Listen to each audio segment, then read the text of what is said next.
창세기 8번째 시간입니다. 밤과 낮이 의미하는 것에 대해서 알아보도록 하겠습니다. 말씀 창세기 1장 5절입니다. 하나님이 빛을 낮이라 부르시고 어두움을 밤이라 부르시니라. 저녁이 되고 아침이 되니 이는 첫째 날이니라. 우리가 계속해서 지금 이 빛에 대해서 하고 있습니다. 빛을 오르라고 말해요. 그런데 여기 원문에는 라오르 그 빛입니다. 자, 그러면 그 빛이라고 분명하게 말씀을 할 때는 그 빛이 어떤 빛이겠습니까? 바로 이 빛은 예수 그리스도의 빛, 진리의 빛, 말씀의 빛. 예. 그래서 3절과 4절에서 말한 예수 그리스도의 빛을 말하는 것이라고 할 수가 있습니다. 우리가 이제 이 빛에 대해서 조금 더 설명을 하겠습니다. 제가 가장 많이 설명을 한 것이 알레프와 바브입니다. 알레프는 하나님을 뜻하고요. 이 바브는 연결하다, 고정하다, 못이라는 뜻이 있다고 설명을 드렸습니다. 그래서 우리 안에 하나님의 연결하는 그런 의미예요. 하나님의 형상으로 만들어진 존재가 뭐죠? 그렇게 만들어진 것이 바로 하나님의 아들들입니다. 우리는 하나님의 형상대로 만들었다라고 말해요. 이 형상이 외적인 형상이 아닙니다. 내적인 형상, 영의 모습, 영의 진리의 말씀대로 만들어진 것을 말하는 거예요. 그래서 이 진리를 빛, 말씀, 예수 그리스도의 빛, 하나님을 아는 지식의 빛 앞에서 말씀을 드렸죠.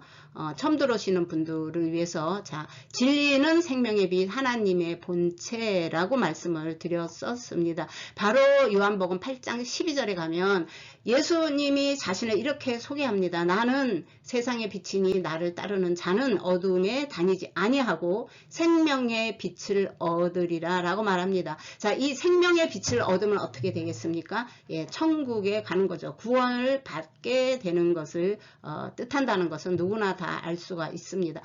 요즘은 이 천국에 갔다 왔다는 그런 유튜브를 하는 사람이 너무 많아요. 점점 많아지는 것 같아요. 마태복음 24장에 예수님께서 말세에 많은 거짓 선지자가 일어나겠다라고 했습니다. 여러분들이 영상을 구별하고 영적인 분별력이 없으신 분들은 그런 것들을 너무 많이 그쪽으로 시청하시는 것도 좀 조심을 하실 필요가 있다라고 말씀을 드리겠습니다. 자, 마지막 알파벳 레시가 있죠. 이것은 창세기 1장 1절 베레시트 안에 있는 알파벳이었어요. 그래서 머리를 뜻합니다. 머리 대신 그분 안에서 모든 것을 창조했다라고 설명을 했었습니다. 그런데 그때는 이 머리에 조금 초점을 맞춰 썼습니다. 그런데 이 레시가 머리와 잉태라는 뜻을 동시에 가지고 있습니다.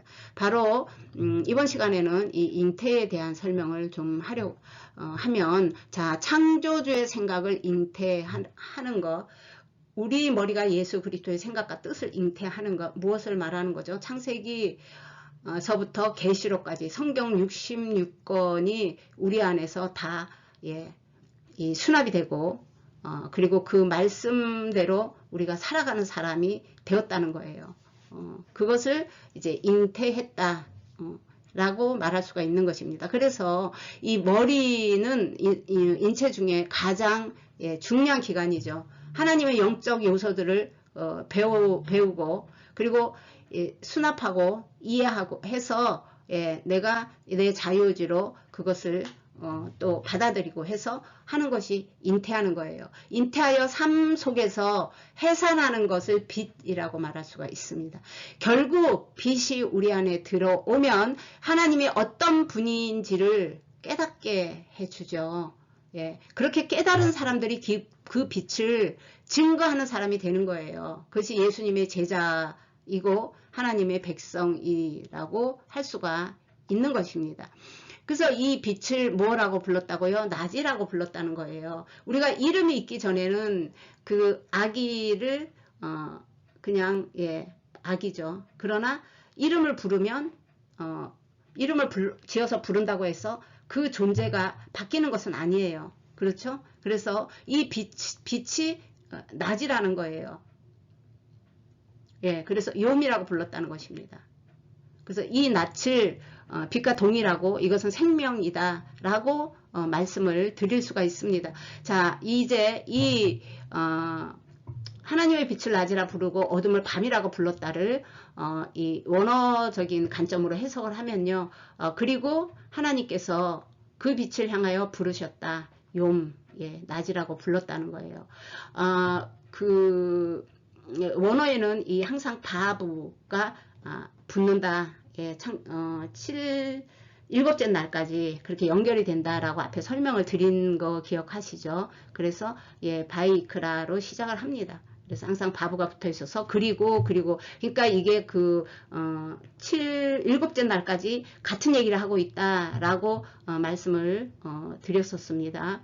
기억해 주시기 바라고요. 자, 그래서 그리고 그 호세크 그리고 그냥 예, 그 어둠을 밤이라 불렀다 이렇게만 되어 있지만 원어에는 그렇지가 않아요. 그리고 그 호세크 어둠을 향하여 부르셨다. 라일라 밤이라고 부르셨다는 이야기입니다. 그래서 이 호세크가 어둠이고요. 라일라가 밤이에요. 이 어둠을 밤이라고 불렀다는 이야기입니다. 그런데 이 원어에도 그냥 밤, 호세크, 어둠 이렇게 말하지가 않고요. 베라 호세크예요. 바브는 그리고라고 말했죠. 그리고 그 어둠은 이렇게 말합니다. 그럼 그리고 그 어둠은 어떤 어둠이겠습니까?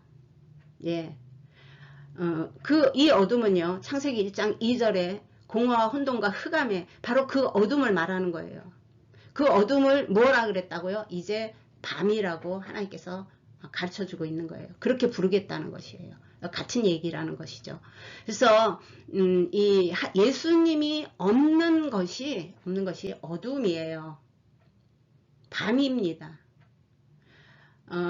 이 과학자들은 이 사람의 몸이 우주라라고 말을 하죠. 예. 그래서 이 예수 그리스도의 빛이 없는 예수님이 스스로 가려진 이 어둠의 상태를 밤이라고 이제 부르겠다는 것입니다. 그렇게 이제부터 그렇게 알려주고 있는 것입니다. 저녁이 되고 아침이 되니 이는 첫째 날이니라. 자, 아침을 복회르라고 합니다. 이 아침은 빛이 밝아오는 시간이죠. 그 빛에 거하는 영적인 시간을 의미합니다. 그 빛이 빛의 시간에 하나님의 헤세드, 하나님의 은혜가 임하는 시간입니다. 우리가 빛은 예, 바로 예수 그리스도의 진리의 말씀이고 예수님을 뜻한다 라고 말했죠. 그래서 아침을 그 시간, 영적인 시간에 하나님의 은혜가 임하고요. 자, 밤의 시간에 하나님의 에메드, 진리를 베푸는 것이라고 말하는 것은 이 밤의 시간은 창세기 1장 2절에 그 혼돈과 어둠과 흑암, 그 호세크의 시간에 하나님의 진리가 베풀어지는 시간이에요.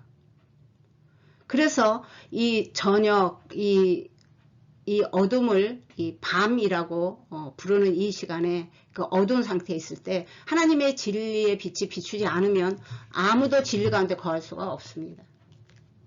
그래서 그 시간에 진리가 베풀어지는 시간이에요. 그 어두운 상태에 있을 때 하나님의 진리의 빛이 여러분들을 하나님의 자녀로 회복시키는 시간입니다. 그렇게 된 것을 하나님께서 토부한다, 기뻐하신다 라는 뜻이에요. 그래서 시편 92편 1에 보면 아침마다 주의 인자를 알리며 밤마다 주의 성실을 베푸나이다, 베품이 좋으나이다 라고 되어 있어요. 그래서 이 아침에 주의 인자, 이 낮의 상태에 그 빛의 상태에 있는 거죠. 그 상태에 있는 것을 은혜 시간, 은혜를 알릴 수 있는 하나님의 진리가 임하는 바로 그 시간이고요. 밤마다 주의 성실, 에메트는 진리입니다. 뜻이 많아요. 다음에 할 수 있을 때 그때 설명을 자세히 하겠습니다. 진리를 베품이 좋으나이다. 밤의 시간은 그 어둠에 있을 때 하나님의 이 진리의 빛이 아니면 안 된다라고 설명을 했죠. 그것을 시편 92편에 이렇게 말씀하고 계십니다. 저는 성경을 하나님이 그 원하시는 것이 뜻이 무엇인지 어떻게 전하고 싶으신 건지 거기에 초점을 맞춰서 성경이 설명하고자 하는 것을 제가 대신하고 있는 것 뿐입니다. 그리고 또 어떤 분들은 어떤 주석을 보냐라는 이야기를 가끔 들어요. 옛날에는 주석도 갖고 있지도 않았지만 옛날에는 그래도 주석에 관심이 있었습니다. 그래서 조금씩 봤어요. 그런데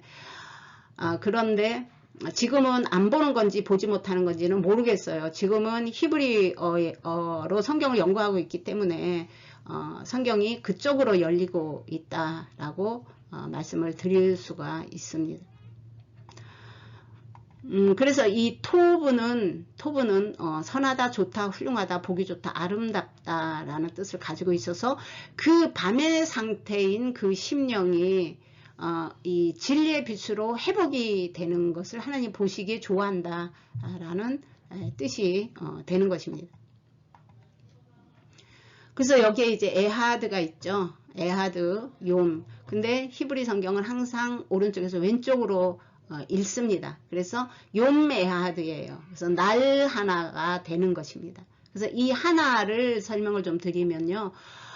어둠을 통해서 하나님이 가르치시고 하나님이 원하시는 대로 만들어지는 것이에요. 무엇으로? 낮으로, 빛으로.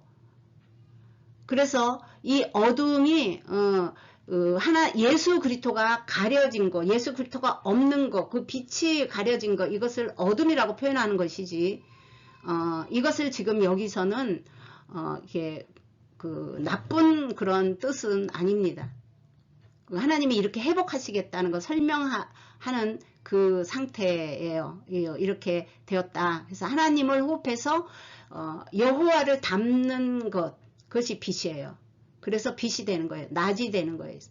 그래서 욤 에하드는 하나님과 하나가 되는 것을 뜻합니다. 그 진리의 빛이 없으면 여러분이 하나님 자녀가 될 수 없어요. 하나님과 하나 될 수가 없다라고 말씀을 드릴 수가 있습니다. 자, 이제 이 에하드를 이 아흐만 보겠습니다. 알레프와 헤트, 이거는 뜻은요, 형제, 자매, 고륙, 동족, 그리고 같은 종교 안에서 구별된 모임, 구별된 사람들을 뜻하고요. 하나님의 생각을 잉태한 사람들을 뜻해요. 그래서 이런 거를 예수님께서 이렇게 설명하셨습니다. 마태복음 12장 48절에서 50절에 보면 누구든지 하늘에 계신 내 아버지의 뜻대로 하는 자가 내 형제고 자매요 어머니이니라 라고 말해요. 무슨 내용인지 이거 유명해서 잘 아시겠죠. 48절에 동생들이랑 어머니가 왔다고 하니까 예수님께서 누가 내 어머니며 내 동생들이냐 라고 반문을 해요. 제자들을 가리켜서 나의 어머니와 나의 동생들을 보라. 누구가? 그러니까 제자들이 나의 어머니고 나의 동생들이다 라고 말하는 거예요. 그래서 결국은 이것은 영적인 패밀리를 말하는 것입니다. 예, 그걸 가르쳐 주고 싶으셨던 거예요. 어머니와 동생을 외면하신 것이 아니고 그래서 이 내시는 여러분들이 앞에서 제가 설명을 했어요. 내시 이 끝에 있는 거 그것을 설명을 드렸습니다. 욤 에하드는 날 하나라고 설명할 수 있습니다. 그래서 이 욤은 첫째 날에서부터 일곱째 날까지 이 날을 다 욤이라고 해요. 예. 그래서 날 하나, 날 둘, 날 셋 이렇게 되는 거죠. 그래서 날도 욤이고 낮도 욤이에요.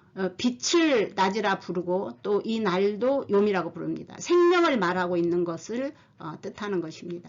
그래서 이것을 창세기 2장 24절에 보면 남자가 부모를 떠나 그의 아내와 합하여 둘이 한 몸을 이루고 할 때 여기 에하드가 사용되었습니다. 에하드는 하나, 연합, 완성의 뜻을 가지고 있어요. 부모를 떠난 게 누구입니까? 최초로 부모를 떠난 것은 바로 예수 그리스도예요. 이분이 말씀이 되어 육신을 입고 이 땅에 오셨습니다. 그리고 말씀이 되어 교회와 연합을 하여 에하드가 되는 것이 완성되는 것이에요. 아버지가 뜻하시고 계획하신 것, 성취하신 것이 예수님입니다. 그래서 예수님 안에서 우리도 하나님과 하나 되는 것이에요. 참 빛으로 오신 분이 예수 그리스도죠. 우리가 예수님과 연합하는 것이 하나님과 연합하여 하나가 되는 것을 말합니다.